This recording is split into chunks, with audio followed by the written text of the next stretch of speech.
Assalamu alaikum wa rahmatullahi wa barakatuh. J'espère que vous allez bien. On va continuer dans l'apprentissage des lettres de la langue arabe, Inch'Allah ta'ala, aujourd'hui. Et aujourd'hui, donc, on va apprendre la lettre Kaf. On va revenir sur le lam alif, c'est-à-dire la lettre lam que nous avons vue la semaine dernière, qui est suivie par la lettre alif, parce qu'elle a une écriture particulière, comme on peut le voir ici. Et voilà, ici. Et on va également lire les trois dernières lignes de cette page où il y avait des mots qui comportaient la lettre lam. Donc on avait lu les deux premières lignes. J'espère que vous avez fait l'exercice à la maison durant cette semaine. Donc écrire tous ces mots, les lire à plusieurs reprises, quasiment tous les jours, pour apprendre à lire de manière fluide et être plus à l'aise dans la lecture et l'écriture.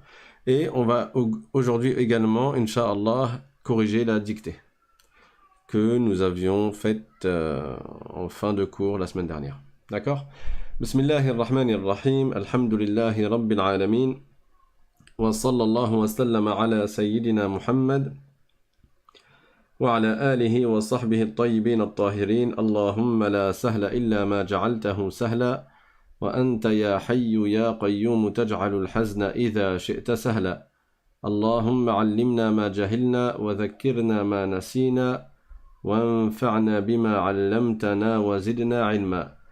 La louange est à Allah, le Seigneur des mondes, et que l'honneur et l'élévation en degrés soient accordés au prophète Muhammad sallallahu alayhi wa sallam. Nous demandons à Allah qu'il nous fasse apprendre ce que nous ignorons, qu'il nous fasse nous rappeler de ce que nous avons oublié et qu'il nous augmente en connaissance. Et nous lui demandons de nous préserver de l'état des gens de l'enfer, et nous demandons à Allah de nous accorder une intention sincère dans l'apprentissage de la langue arabe. Amin. Donc on va commencer par la lecture, ce qu'il y a de plus simple, je pense, si vous avez fait l'exercice. Donc nous étions arrivés, comme j'ai dit, à la troisième ligne, donc au mot suivant. Du coup, ça va aller vite. Je ne vous laisse pas beaucoup de temps pour préparer la lecture. Normalement, vous l'avez faite à la maison. Bukhlin. Bukhlin. Et normalement, vous savez très bien maintenant lire cet assemblage de lettres parce qu'on l'a expliqué une kyrielle de fois. D'accord? Donc, c'est le ba en fait, suivi du kha, que l'on peut écrire directement en hauteur. Donc, on fait passer le ba au-dessus de la ligne. Hein. Par rapport au niveau de la ligne, on est en hauteur. La dent du bas, elle est en dessous. On monte, on fait une petite vague comme ça. Et là, on a fait le bas. On mettra le point plus tard. On passe directement au kha. Hop, le kha qui passe sur la ligne. Et là, on met le point du kha et le point du bas. D'accord? Donc, la première lettre ici, c'est celle-là. On regarde la dent. Y a-t-il un point au-dessus ou au-dessous de la dent? En dessous, il y a un point, donc c'est la lettre bas. C'est comme ça que tu lis. Après, la lettre suivante, c'est celle-là. Ou plutôt, celle-là. Tu regardes s'il y a un point, au-dessus ou en dessous. Il s'avère que le point est au-dessus. C'est un kha. Donc, bukhlin.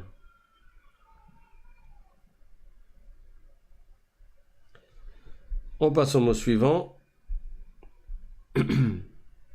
Rajulun. Le ra. Le jim.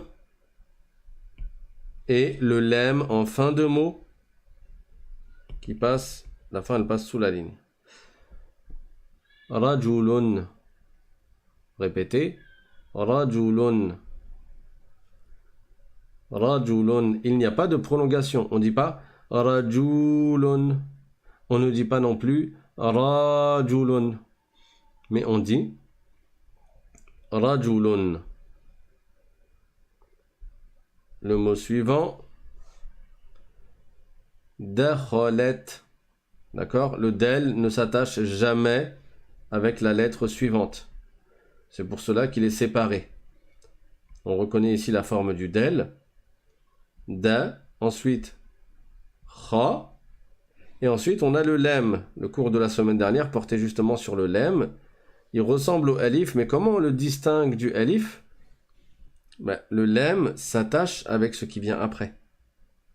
Si ici il n'y avait pas d'attache, vous voyez là où je mets le rond, s'il y avait une coupure, il n'y avait pas d'attache, alors la lettre après le kha aurait été un elif. Du coup, on n'aurait pas mis le fatha ici. Et ça aurait donné dakhot. Bon, ça ne veut rien dire, hein. Mais c'est juste pour vous dire que le alif ressemble au lem, ou plutôt le lem ressemble au alif, à la différence que le alif ne s'attache pas avec la lettre suivante, tandis que le lem s'attache avec la lettre suivante, et c'est comme ça qu'il n'y a pas de confusion. Donc il y a Khadija qui dit « Moi je suis nouvelle, bienvenue à toi Khadija, n'hésite pas à t'abonner et à cliquer sur la cloche pour recevoir les notifications directement par YouTube. Et tu peux accéder à la chaîne L'Arabe Simplement et aller dans la rubrique playlist, et comme ça, Inch'Allah, tu pourras suivre tous les cours précédents qui ont été donnés. Là, on est au 13e cours. Dakhalat, répétez après moi. Je rappelle que le kha, il est emphatique. Kha, kha, pas khe. Donc, de, kha, la. Dakhalat, dakhalat. Irfana Demirov, qui dit moi aussi je suis nouvelle, bienvenue à toi. Irfana. Également, pour recevoir le lien des cours quelques minutes avant chaque cours sur WhatsApp, vous pouvez envoyer un mail à l'arabe.simplement@gmail.com. On passe au mot suivant. Le zay, on l'a vu récemment également, je crois. Après l'aura, oui, avec l'aura. Donc c'était avant le sin et le shin. Laouzin. Attention, ici le waw est une lettre, ça n'est pas juste une voyelle longue. Comment on le sait? Pourtant il y a un soukoun, hein. Les voyelles longues, dessus il y a des soukouns, sauf qu'en général on ne les écrit pas. Mais comment on sait qu'ici ce n'est pas une voyelle longue et c'est une lettre à part entière? Parce que la lettre précédente possède une fatha. Ça fait laou. Et si c'était une damma avant, si on avait mis une damma, on aurait dit lou. Et donc le waw aurait servi à prolonger la damma. On aurait dit lou. Or ici, la lettre précédente possède une fatha. Et donc on dit laou, laou, laouzin, laouzin. Il y a Omar qui dit moi aussi je suis nouvelle, bienvenue à toi. Barakallahu fikum. Donc bienvenue pour tous les prochains qui vont l'écrire, bienvenue à tous les nouveaux et n'hésitez pas à écouter les cours précédents et à vous entraîner dans les exercices de lecture et d'écriture qu'on a donnés précédemment. Laouzin, laouzin. On passe au mot suivant et là on a un cas particulier, c'est le fameux lem suivi du alif, qui va s'écrire comme ça. Et donc ça donne la.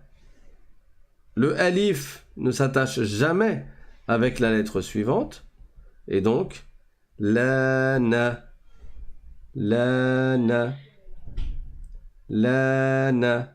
D'accord? S'il n'y avait pas eu de alif, comment on l'aurait prononcé? On l'aurait prononcé lana, et on l'aurait écrit comme ça. Un lem suivi d'un noun. Lana.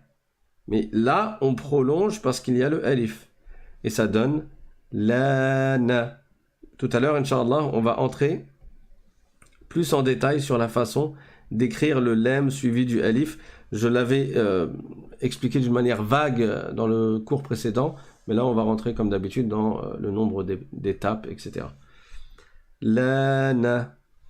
On passe au mot suivant. Donc on a fini la ligne. Un mot que vous verrez souvent dans la langue arabe, hein, c'est un mot qui est utilisé pour la négation. Donc là on a le lem, ça fait la, et après on a un ya. Là encore, le ya c'est une lettre à part entière, c'est pas un med, c'est pas une prolongation, parce que la lettre précédente n'a pas de kasra. Le ya aurait servi de prolongation si la lettre précédente avait une kasra. On aurait dit li. Mais là, comme la lettre précédente a une fatha, alors on dit lay, lay. Alors comme je l'ai déjà dit, ça s'appelle maddullin. Et ça, on le verra plus tard, Inch'Allah. Peut-être pendant le mois de Ramadan. Si on fait un peu de Qur'an pendant le mois de Ramadan, ça serait pas mal, Inch'Allah. Donc, laïsa, laïsa. Oui, j'ai un petit programme en tête. C'est pour ça que je le demi-annonce. Laïsa. Donc, la, ya avec le soukoun, ça fait laï. Et en dernier, on a la lettre sin de la fin de mot que vous connaissez très bien. Laïsa, laïsa. Je passe au mot suivant.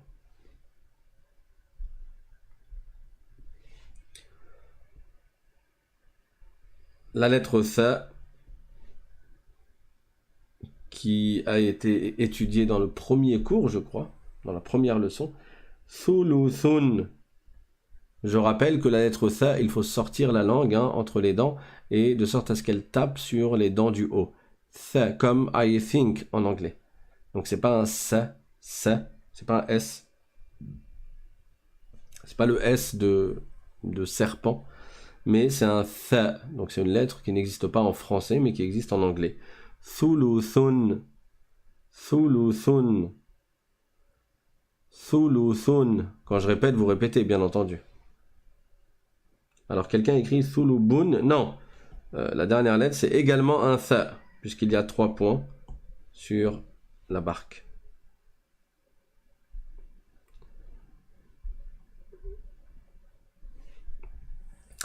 Alors il y a Babou qui nous dit « Je suis ravi de cette semi-annonce ». Oui, semi-annonce parce que c'est une partie du programme de Ramadan, Inch'Allah, si on est encore vivant pendant Ramadan. Donc là, on a le mot « hulwun ». Hul, avec un soukoun sur le lem, et à la fin, la lettre waw, qui n'est pas un med, ce n'est pas une prolongation, puisque c'est une lettre à part entière qui a sa propre voyelle.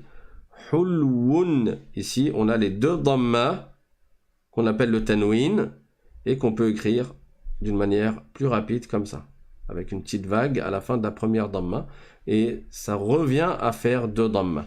Donc on dit hulwun. Hulwun.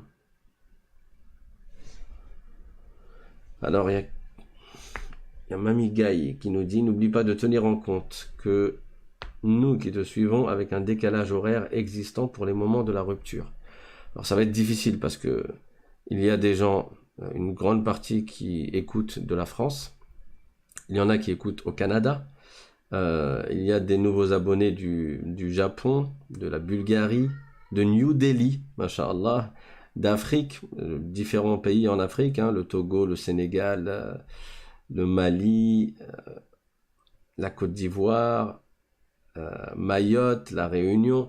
Donc si je dois prendre en compte tous les pays avec leur rupture pendant le Ramadan, je sais pas à quelle heure on va pouvoir faire le cours. Donc je sais pas, on verra Inch'Allah. Je vais essayer de faire selon la majorité. Les États-Unis aussi, les États-Unis, Inch'Allah, le Mexique. Ah, même moi j'étais étonné. Alhamdulillah. Donc hulwun. Hulwun. Ensuite, yabdhulu. Yabdhulu. Alors, on me dit, c'est Zainab de Portland. Voilà, par exemple. Portland, il est 11h du matin chez vous. Chez nous, il est 20h35. Yabdhulu. Yabdhulu. Le zel, on sort la langue. C'est pas un zey, on dit pas yabzulu, yabzulu. Faites attention, notamment beaucoup en Afrique.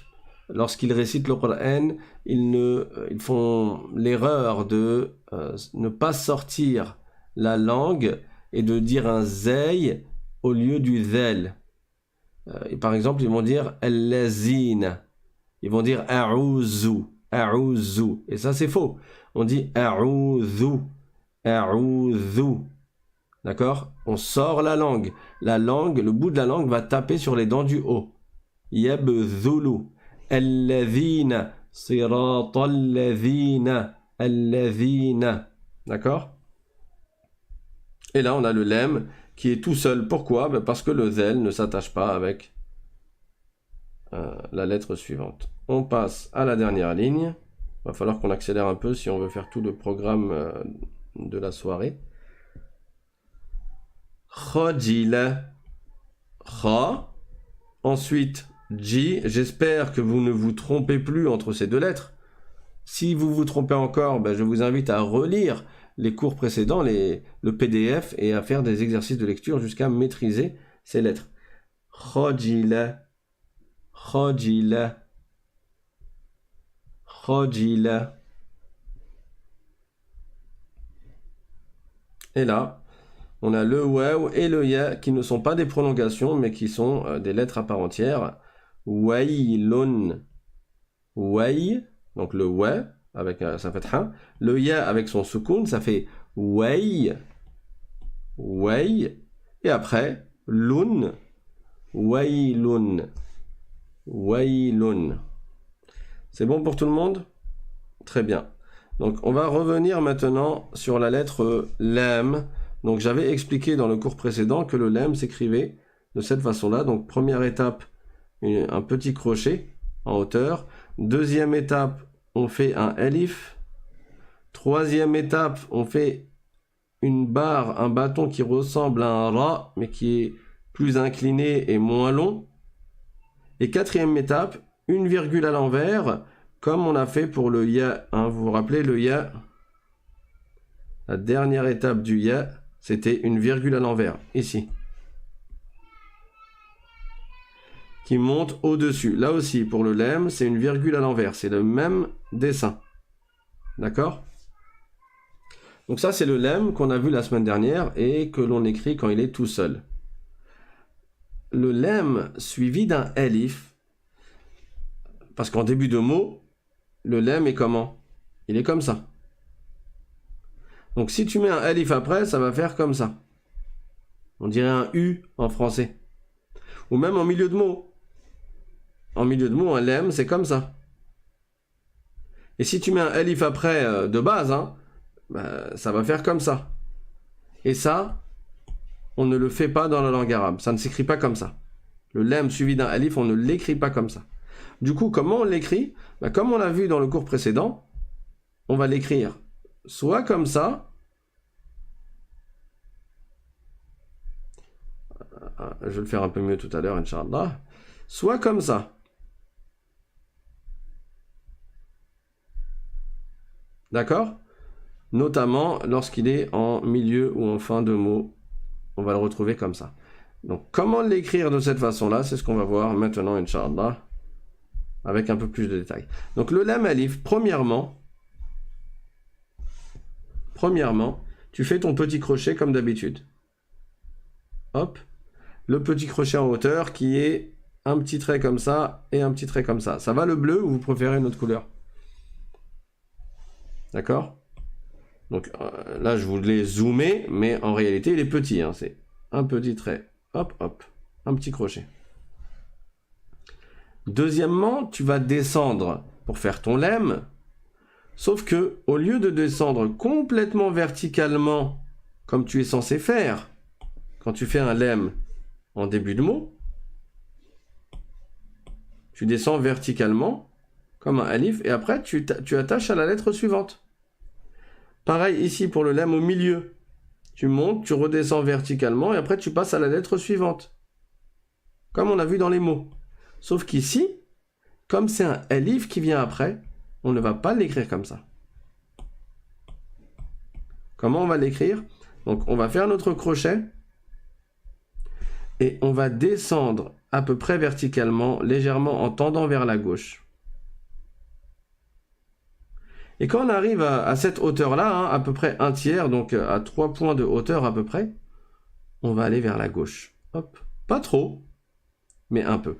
Et c'est comme ça que l'on fait la première partie du lem suivi du alif. On voit bien qu'il n'est pas comme le lem habituel. Le lem habituel, en début de mot, il est vertical. Et après, on va à gauche pour l'attacher à la lettre suivante. Sauf que là, pour le lem alif, on va descendre. Et quand on arrive à peu près à 3 points au-dessus de la ligne, on va aller vers la gauche légèrement. Sans faire un angle obtus obtus, sans faire un angle, c'est-à-dire comme ça. Là, on fait pas d'angle, c'est pas bon comme ça. Il faut que ce soit courbé. Ça, c'est la deuxième étape. D'accord? Donc, première étape, le petit crochet.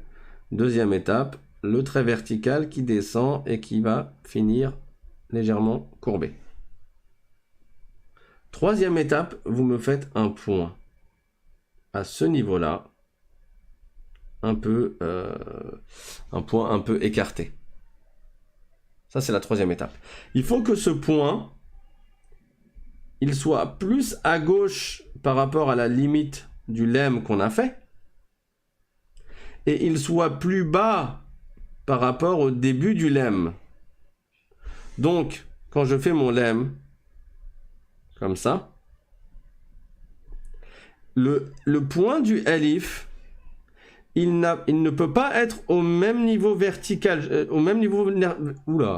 il ne peut pas être au même niveau vertical que la fin du lemme. Donc, je ne le mets pas ici. Là, c'est trop serré. C'est pas bon. Je ne le mets pas au même niveau horizontal que le début du lemme. Je ne le mets pas ici. Il est trop haut. Il faut que je le mette plus à l'écart, c'est-à-dire ici.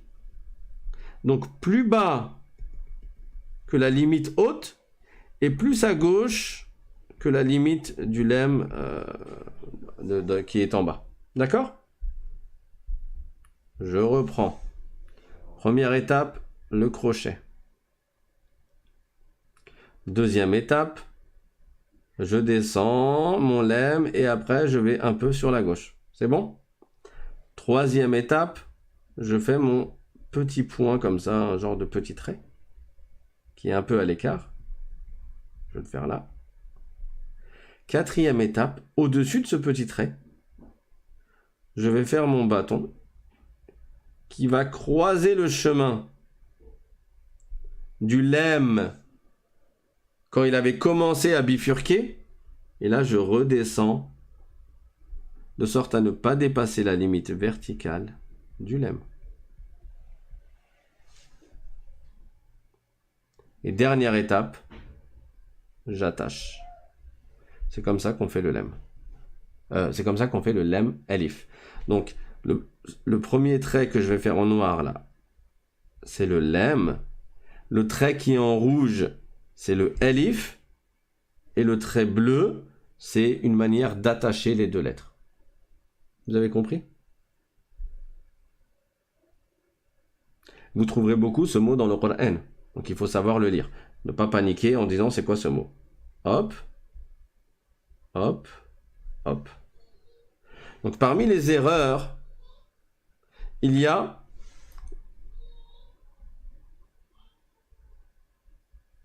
de faire un écart trop grand ici. C'est-à-dire de le faire comme ça. Là, c'est trop écarté. C'est pas bon. Quand tu descends, tu vas vers la gauche, mais léger. D'accord?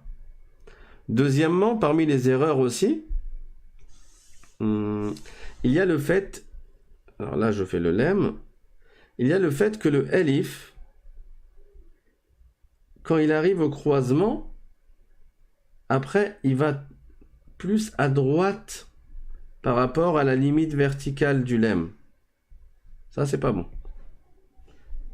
Rappelez-vous, il faut que verticalement, le lemme et le bout du alif soient au même niveau. Je le refais encore une fois. Lemme, le point là, le alif, et j'attache. La, et je prononce la. Et comme j'ai dit la semaine dernière, vous pouvez mettre une fatha sur le lemme, mais c'est pas nécessaire. Et souvent dans les textes, vous ne verrez pas de fatha. Pourquoi? Parce que c'est logique en fait que s'il y a un alif après, et si vous le voyez écrit comme ça, c'est que c'est le lemme suivi du alif, c'est le lemme alif. Et le lemme alif se prononce la... Parce que le alif sert à prolonger le lemme.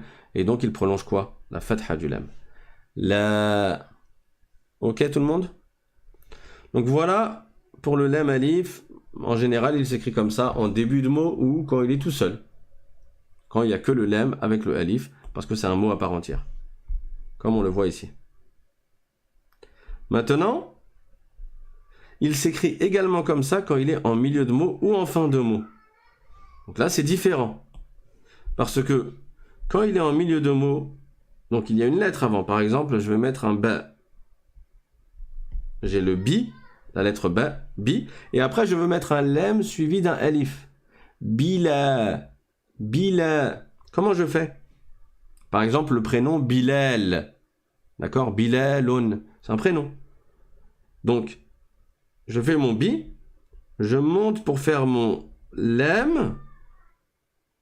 Et là, pour pas devoir faire ça, vous voyez en bleu, pour pas devoir faire un lem et je redescends comme à mon habitude, et après je fais un alif comme ça et ça fait un genre de U, pour pas avoir à faire ça, bah, le lem, je vais redescendre avec un trait oblique. Et cette fois-ci, il ira plus loin sur la gauche que quand j'ai fait mon lem alif isolé.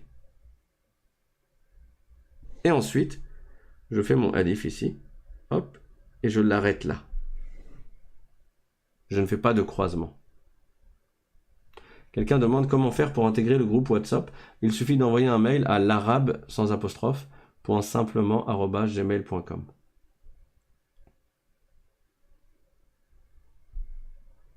C'est bon pour tout le monde? Donc Bilal ou Bilalun, ça s'écrit comme ça. Le prénom Bilal. D'accord? On va prendre un autre mot. On l'avait vu la semaine dernière. Halal. Halalun. Donc j'ai mon ha. Ensuite, je passe au lem. Donc je monte le lem. Et là, comme j'ai un alif après, je vais redescendre en bifurquant sur la gauche. Comme ça. Et après, je fais mon alif. Hop. Oblique. Comme ça. Hala. Et après, je fais mon lem. Halalun. Évidemment, vous avez besoin de vous entraîner. C'est ce que vous allez faire à la maison, Inch'Allah, en réécrivant les mots que je vous ai donnés la semaine dernière. Et avec ça, on a fini le lam alif qu'on avait commencé la semaine dernière. Et on va pouvoir passer à la lettre kaf. La lettre kaf. Est-ce que vous êtes opérationnel? La lettre kaf, ça se prononce un peu comme le kaf, la lettre K en français. Hein. Donc c'est pas une lettre qui est difficile pour les francophones. Vous la connaissez déjà. K, répétez. Qui, ku. K, qui, ku. K, qui, ku. Donc c'est facile. Comme on peut le voir ici, la lettre s'écrit différemment en fonction de son emplacement dans le mot. Quand elle est isolée, elle va s'écrire comme ça et on va voir en détail les différentes étapes d'écriture. Ça, c'est quand elle est isolée. Quand elle est en début et en milieu de mot, elle a cette forme-là. Donc en milieu de mot, elle va être attachée par devant et par derrière. Et en début de mot, elle va être attachée juste après. Pas avant. Parce qu'il n'y a pas de lettre avant. D'accord? Donc ça ressemble un peu à un 5 ou un S. Vraiment, ça ressemble de loin, quoi. Et le kef, quand il est en fin de mot, comme d'habitude, il va ressembler au kef quand il est isolé. Il va y avoir une différence, on va la voir, Inch'Allah. Mais vous voyez bien que la forme ressemble. Donc, comment on écrit le kef? Première étape. Je fais mon petit crochet. Deuxième étape, je fais un alif. Troisième étape, je vous rappelle que le alif, il est légèrement incliné sur la droite, mais vraiment très léger.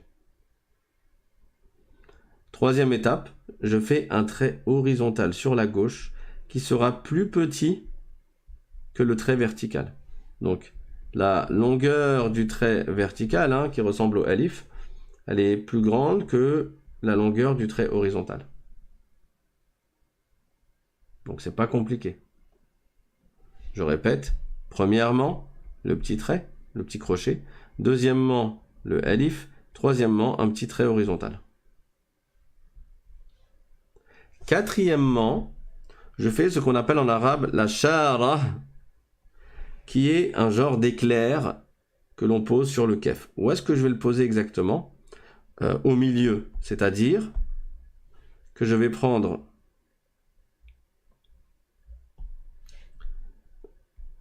le trait qui est là, entre les deux limites du kef, au niveau du milieu là, qui va jusque là, c'est à cet endroit-là que je vais mettre mon petit Z à l'envers, si on peut dire.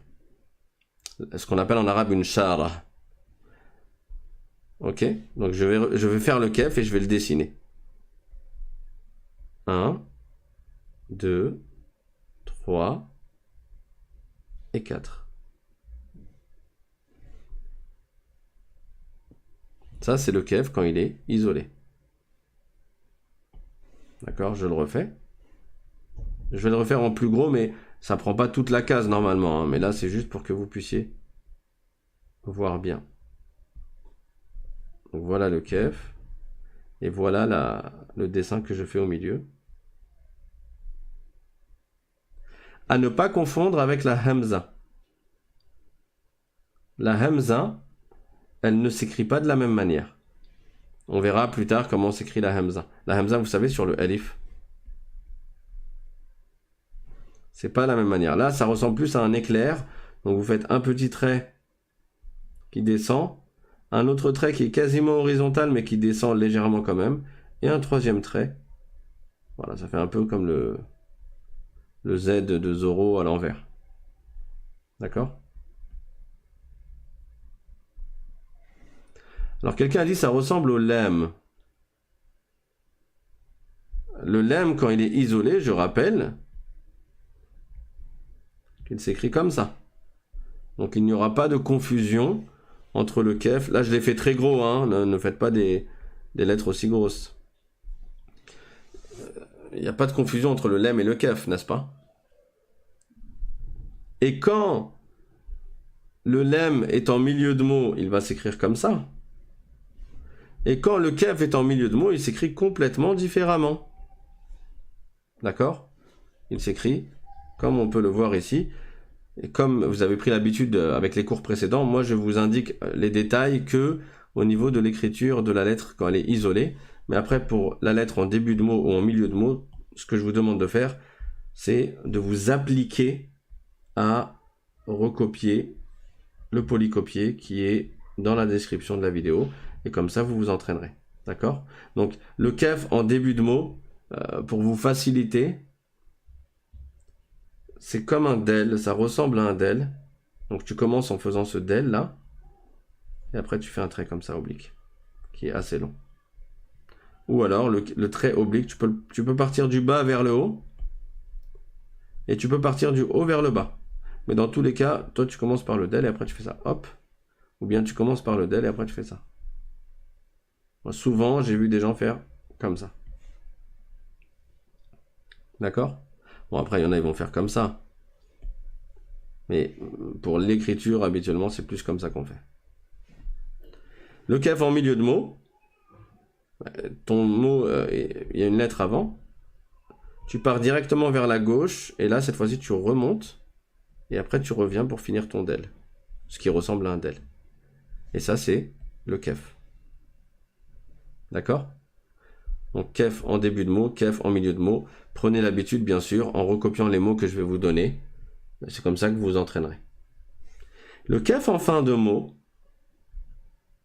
il est différent du kef isolé. Vous voyez des différences quand même? Regardez. Donc, quelles sont ces différences?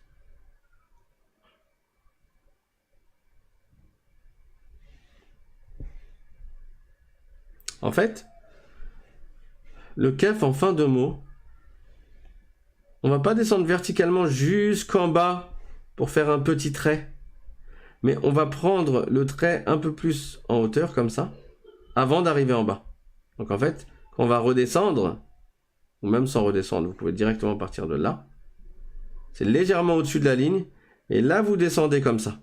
Alors que quand il était isolé, on allait tout en bas, et au niveau de la ligne, on partait à gauche. Cette fois-ci, avant d'arriver à la ligne, on descend déjà de façon courbée, et quand on termine, on remonte un peu de façon courbée, comme la fin du ba, vous voyez ? Donc là, on va remonter. Et du coup, ça va être plus long. Ça ressemble au ba.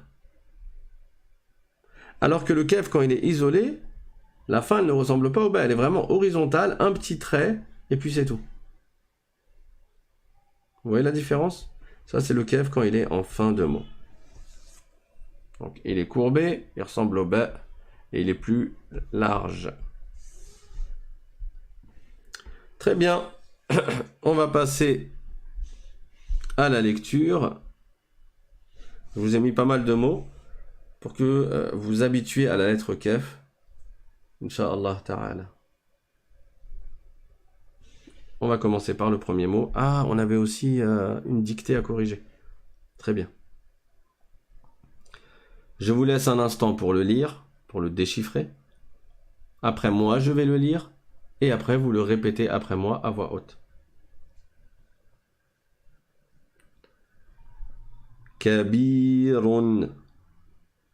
Kabirun. Kabirun. Donc là, on a le kef, on commence comme ça, hop, et après on fait ça. Le ba, le ya, et comme il est suivi du ra, qui commence un peu plus haut que la ligne, alors on ne descend pas la dent du ya complètement, mais on va la descendre au milieu pour passer directement au ra. D'accord ? Kabirun. Fastoche. Alors sachez que quand il y a une lettre montante après le kef, que ce soit un elif, ou je l'ai mal fait là, plutôt comme ça, ou un lem, comme ici, le kef et le lem vont se coller. Donc ne paniquez pas. Ça c'est deux lettres distinctes, sauf qu'elles sont très proches au point qu'elles se collent à ce niveau-là. Mais vous reconnaissez le kef grâce à son trait oblique qui part très haut. Ça c'est un kef. Et la lettre suivante, bah, c'est le lem. Donc c'est deux lettres bien distinctes. Mais sachez que le kef, quand il est suivi d'une lettre qui monte, que ce soit le alif ou bien le lem, bah, la lettre suivante, en fait, elle va se coller au kef. Elle va vraiment s'y coller. Kelben. Kelben. Très bien. Le mot suivant, bon, je commence facile hein, avec le kef en début et après on va avoir le kef un peu partout au milieu et en fin de mot. Koubin, on n'oublie pas la prolongation. Koubin. Koubin.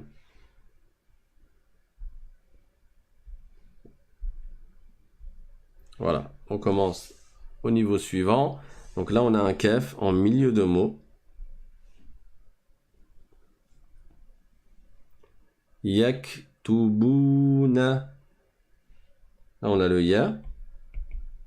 Ensuite, le kef avec un soukoun. Ça fait yak. Yak. Et après, tout. Bou. Suivi du waw qui sert à prolonger la damma. Hein, c'est un harfu med, une prolongation. Ça fait yaktubu et on termine avec le nun yaktubuna. Yaktubuna. Répétez. Yaktubuna. On passe au mot suivant.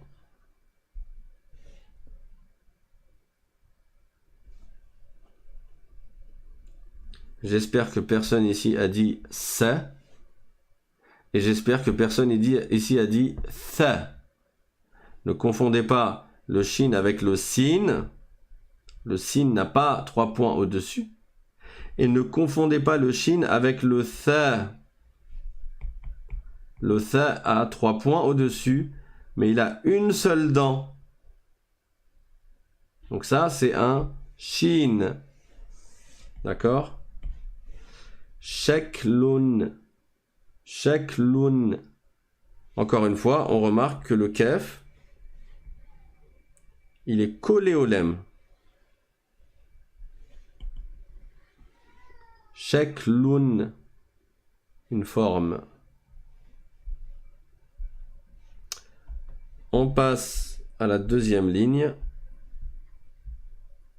Et vous ferez les lignes suivantes à la maison, hein, en lecture et en écriture, bien sûr. Là, on a le kef en fin de mot. Hanakin. Répétez. Hanakin. Hanakin. Observez bien chaque lettre.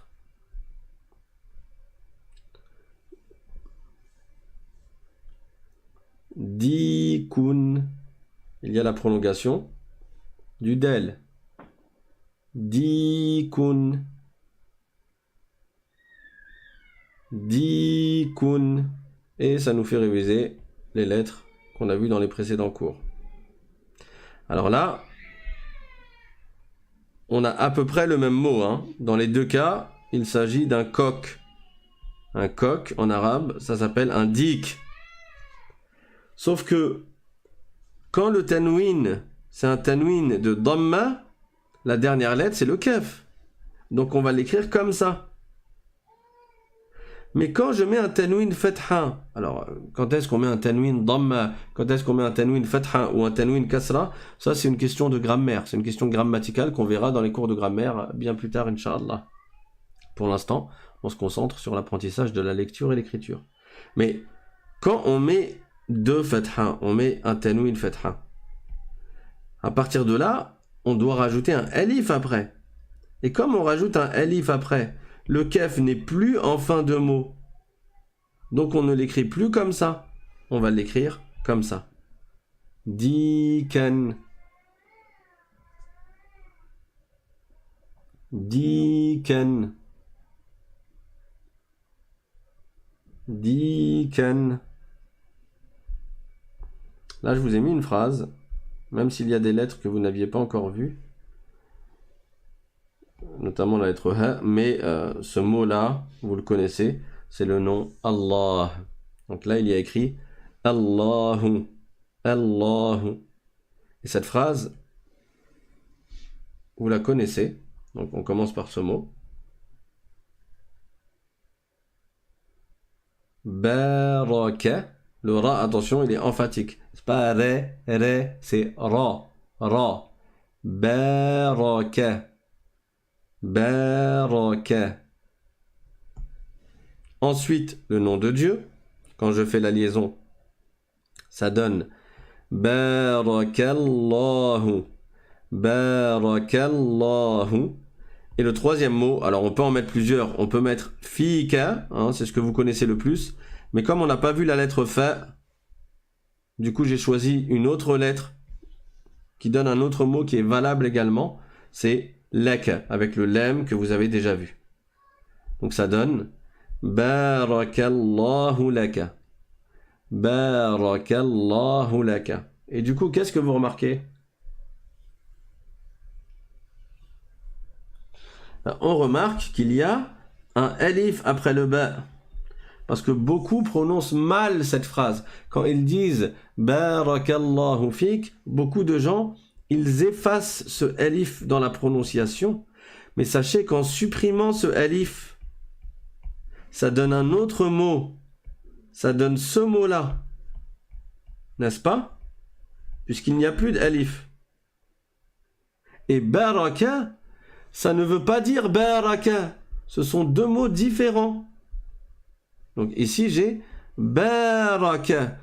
Qu'Allah accorde la baraka, la bénédiction, à toi. Que Dieu t'accorde des bénédictions. Que Dieu te bénisse. Mais baraka, c'est le fait de se plier ou de... Vous savez, quand un chameau, il abaisse, il plie ses genoux, ses jambes, ses pattes pour s'asseoir au sol, on dit Barakel Jamalou. Barakel Jamalou. Et là, c'est avec le mot Baraka. Donc ça n'a rien à voir. Faites bien attention quand vous dites, quand vous voulez vous remercier, et donc vous faites cette invocation qui est très bien, hein, faites-la correctement. Baraka, prolongez ici. Pas baraka, baraka. Combien de gens disent Barakallahu fik mon frère, Barakallahu fik ma sœur, baraka, baraka. C'est pas valable, c'est pas correct, et ça ne donne pas le bon sens. On dit baraka, barakallahu fik, barakallahu laka. D'accord ? Très bien. Donc corrigez-vous les uns les autres pour bien prononcer. Les 4, on a fait 2 lignes. On a fait les 2 lignes. Donc les 3 prochaines lignes, je vous les donne pour la semaine prochaine. Donc lisez-les, écrivez bien sûr les 5 lignes, lisez à voix haute et essayez de les écrire à plusieurs reprises et de les lire à plusieurs reprises pour avoir une meilleure lecture et écriture. On va passer maintenant à l'exercice qui était la dictée. Donc, la semaine dernière, je vous ai demandé d'écrire des mots. Bien sûr, je suis allé vite, mais vous aviez la possibilité de faire pause après la fin du live et de faire l'exercice chez vous, donc en faisant à chaque fois pause, en revenant en arrière, en réécoutant, de sorte à pouvoir écrire les mots. Le premier mot était Zujajun. Et je rappelle que le jim, on ne dit pas jim. On ne dit pas Zujajun, Zujajun. On dit Zujajun, Zujajun. Et vous avez bien entendu que j'ai prolongé le jim. Donc, Zu.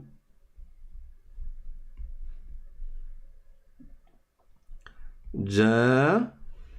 Je prolonge. Bon, c'est pas aussi haut le alif, hein. Et Jun.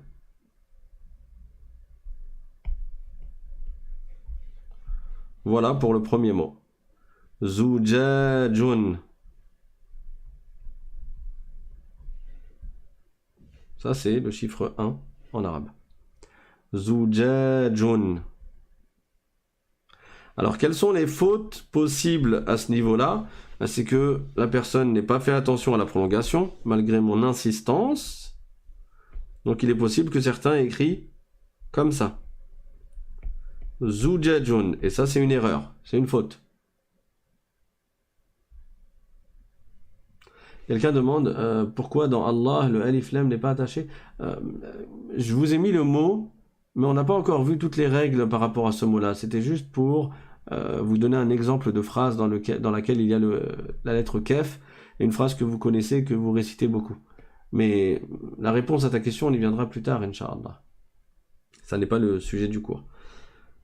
Zujajun, donc, c'est pas correct, parce que j'ai prolongé et j'ai dit Zujajun. Zujajun. D'accord? Autre faute possible, c'est que la personne, au lieu de mettre un zey, elle a mis un zel. Elle a écrit Zujajun. Et ça aussi c'est faux. Parce que j'ai dit Zou, Zou, et j'ai pas dit Zou, j'ai pas sorti ma langue. Donc, Zujajun. C'est bon? Deuxième mot, ça c'est le 2 en arabe. Bon, vous n'avez pas besoin de les apprendre par cœur maintenant, on y viendra plus tard, Inch'Allah. Mais autant commencer à vous habituer à voir ces lettres. Jawrabun. Jawrabun. Donc, le jim. Ensuite, le waw. Jaou. Jaou. Jaou. Et ensuite, le ra. Jawra. Bien sûr, le waw ne s'attache pas avec la lettre suivante. Jawra. Et le ra, lui aussi, il ne s'attache pas avec la lettre suivante. Donc le ba se retrouve tout seul. Jawrabun. Alors quelqu'un a dit c'est difficile de distinguer le zei et le zel. Oui, parce que là j'ai un micro avec un logiciel qui filtre un peu certains sons pour enlever le bruit de fond. Et donc ça fausse au niveau de certaines lettres quand elles se ressemblent. Si on avait été l'un en face de l'autre, tu aurais bien fait la distinction entre un zei, le Z de Zorro, quoi, à peu près, hein, qui ressemble, et entre un zel de the en anglais, the kitchen par exemple. On voit bien la différence, mais avec le micro, c'est possible que vous ayez un peu de mal. Je suis désolé pour ça. Je ne sais pas comment améliorer la chose. Parce que si je vous donne le son sans filtre dans le logiciel, vous aurez tous les bruits de fond, le souffle de l'ordinateur, etc. C'est bon pour Jawrabon? Ok, alors les fautes qu'il ne fallait pas faire, c'est par exemple de mettre une dhamma au waw. J'ai pas dit Jawrabon. Jawrabon, j'ai pas dit ça. J'ai dit Jawrabon. Jawrabon. Quelqu'un demande, j'ai oublié le soukoun sur le waw. Est-ce que c'est une erreur en arabe? En arabe, même s'il n'y a aucune voyelle, c'est pas grave. Mais là, en tant que débutant, je vous demande d'écrire toutes les voyelles pour voir si vous maîtrisez bien. Et si vous ne vous tromperiez pas si vous aviez écrit les voyelles. D'accord? Donc pour l'instant, l'exercice consiste à écrire les lettres avec les voyelles. Quand vous aurez un bon niveau en arabe, Inch'Allah, vous pourrez écrire tous les mots sans voyelles, il n'y a pas de problème.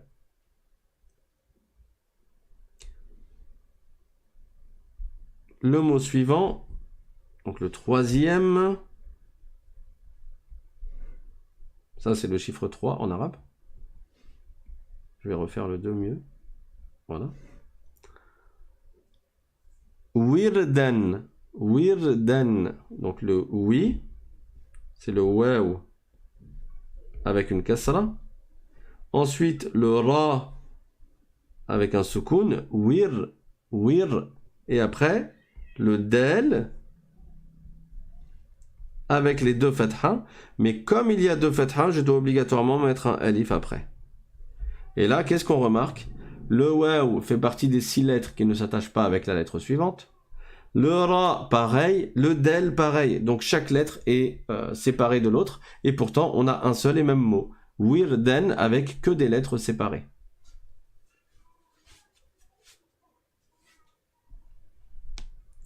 Le mot suivant. Narin. Donc, quatrième mot. Ça ressemble au 3 en français, mais à l'envers. Le 4 en arabe. Narin. Narin. Bon là, il n'y avait pas de difficulté particulière, à part peut-être pour ceux qui n'ont pas fait attention à la prolongation et qui ont écrit narin comme ça.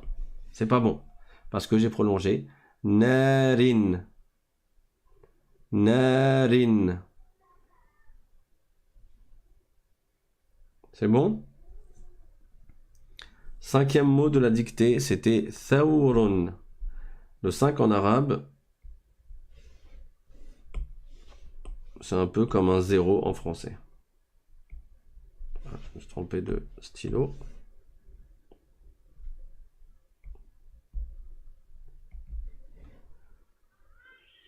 Thawrun. Donc le tha suivi du waw avec soukoun sur le waw suivi du ra. Thawrun. Thawrun. Si vous apprenez vos lettres, il n'y a pas de difficulté à partir de là. Avec tous les cours qu'on a fait, avec les mots qu'on a lus et ce que je vous ai demandé de faire, qui était la réécriture de tous ces mots-là, normalement, ça, c'est facile. Sixième mot. Sixième mot, c'est un 2 à l'envers. Parce qu'on avait dit que le 2, c'était ça. Le 6, c'est comme le 2, mais dans l'autre sens. Wazana. Wazana. Donc, wa. Za. Et na.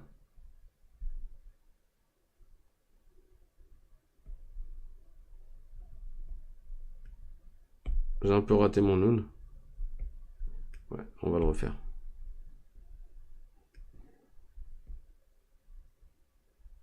Voilà. Wazana. Donc on a la lettre wa ou la lettre zay et la lettre noun. Bon, je les ai un peu écartées l'une de l'autre, mais normalement c'est un peu plus serré quand même. Wazana. Wazana.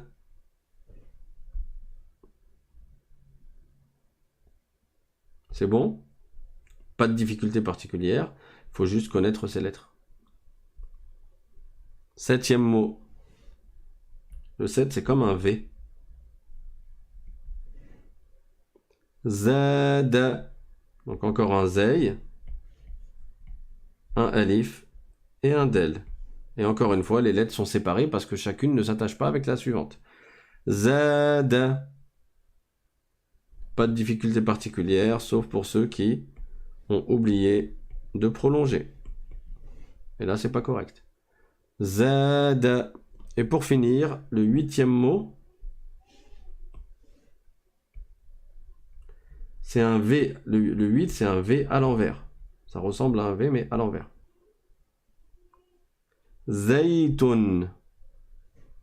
Zaytun. Donc le zay, le ya et le ta. Zaytun. Zaytun.